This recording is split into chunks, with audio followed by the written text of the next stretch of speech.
Hi everybody, Candace with Green Roof Farms DIY. Today I'm going to cover how to make this cute little felt in the hoop graduation card. Out on shop.greenrooffarmsdiy.com you'll find several other cards to choose from. The thing I like about this card is it's very simple to do. You do it in 2 hoopings for the actual card construction, and you can set custom colors as you go through the inside design. I simply write on this side with a fabric marker the message that I want to give to the graduate. Inside this file pack also comes a bookmark, and this is a similar process that you would do with the card that you would do with the bookmark. We're going to be doing reverse floating, so I'm going to show that in just a second. So right now I have the first panel all stitched out, and that's the inside panel.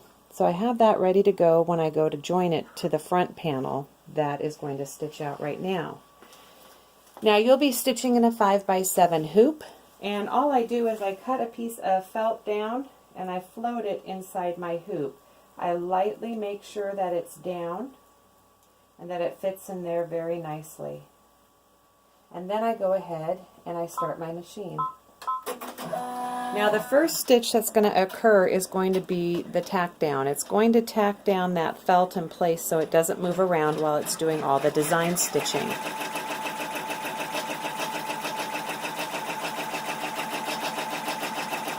If you're worried about it floating around in your machine and you're using a larger hoop, you can just lightly, in just a couple spray spots, tack down your corners with this pattern stick.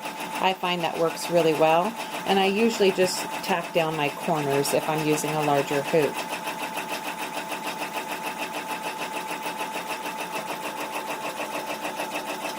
So we can see that it's tacking down that felt fabric very nicely.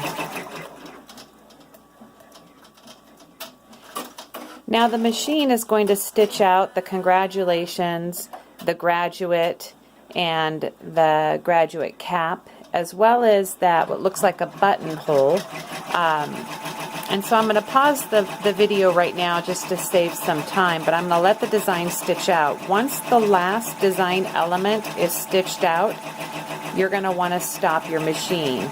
So pay attention right around the tassel. You're going to be stopping your machine so you can reverse float the front or the inside of the card, so the final satin stitch will stitch them all together.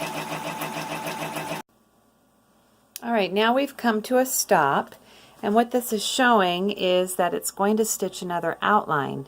Now there's going to be 2 outlines that stitch.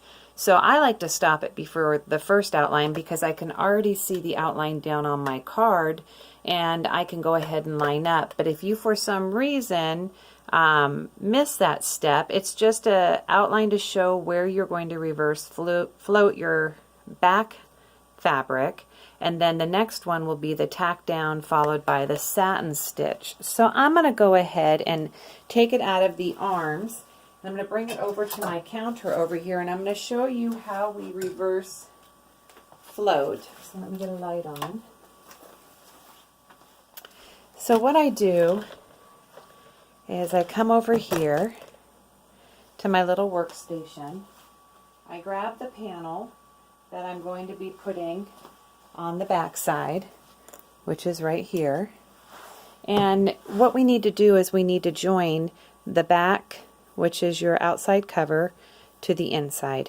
And we don't want to cut through, so all I do is I save this for the last to do, and I use it with a seam ripper, very carefully go right through there. So when I'm reverse floating, I always work on a flat surface, just like this. I grab my R&K Perfection tape. Now I get this Perfection tape at the Mount Vernon Quality Sewing and Vacuum in Mount Vernon, Washington. They're my store to go to when I need to get supplies that I can't find online. And this is great because it is specifically designed by R&K to go on the back of fabric or on fabric. So it has a really nice sticky to it. So it holds really well. So all I do, and when I sewed the first part of the panel, I probably should have put it in the 5x7 hoop, but I was loaded with my arms for a larger hoop size. So all I'm going to do is I'm just going to line it up, make sure that everything will catch just fine. I'm going to tape it down so that way it doesn't move around once I get it in the arms. And since I don't have a table underneath it, I do need to make sure that it's taped down securely. Now notice I'm not pushing down on my stabilizer. If you push on that stabilizer and you don't work on a flat surface, you can cause shift to occur within your hoop. And shift is not a good thing to have occur in your hoop. So you want to be very careful of how much pressure you're applying. And I lightly put it on the fabric, and then I'm able to push down on that frame a little bit harder to make sure I get a nice connection. So now we are set to go. So the words will stitch out. Let me think of my orientation. Yes. So the back panel will be blank. Your front panel will have your words.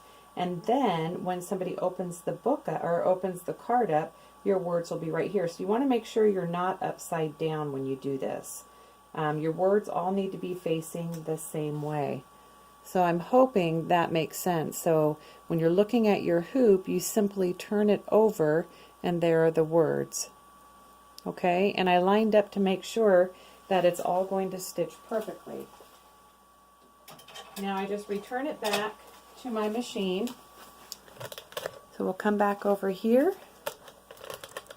And it's right back in the machine. You can see that felt below it, and I'm going to go ahead and let my machine tack that felt fabric down.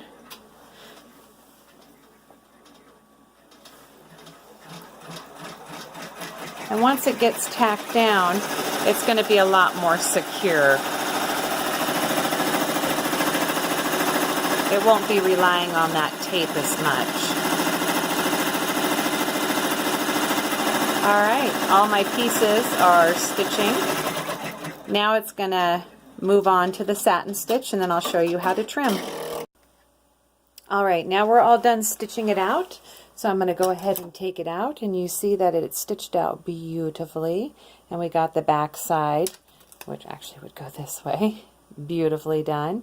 And so I'm going to go ahead and take it over here to the table. I'm just going to show you real quick how to trim this out. So you unhoop it out of your 5x7 hoop. We stick it right there, and then I use my pinking rotary cutter, and I just go through, making sure I don't want to cut any of that satin stitching, so I use my straight edge just right on the other side of where that satin touches down to give that nice, cute pinking sheer look. Very quickly. You can do this with your scissors if you just want a straight or if you want a different decorative look. But the nice thing about the felt cards by Greener Farms DIY is they turn out perfect every time. So this is how it looks. It opens up and you can write on it. And then all you do right there in that little spot is you grab your seam ripper, you find the inside, and you just go through very carefully, and you open up that little hole, and then you just take your scissors, now that you have a hole right there, and then you just snip all the way down. Or if you're comfortable with using your seam ripper on felt, you can do that. But all you do is you open up a little hole right there, and then you use your scissors to cut straight down. That way you don't cut through the inside. Alright guys, you just repeat the same steps for doing the bookmark, and I think this is a lovely project. I would just press it down so that way it's nice and flat when you go to put it in the envelope to give to the person. Alright, thank you for supporting me as a digital design artist. I enjoyed showing you how to make the Green Roof Farms DIY in the hoop felt card. Visit shop.greenrooffarmsdiy.com for more fun patterns. Don't forget to join the YouTube channel for Green Roof Farms DIY, and you will be alerted if new videos post. I typically post from 3 to 4 how-to videos a week, and we also have the Facebook group, which I post an alert whenever I post a video on the YouTube channels. Thank you so much for supporting me as a digital design artist. I appreciate you watching today. Thanks.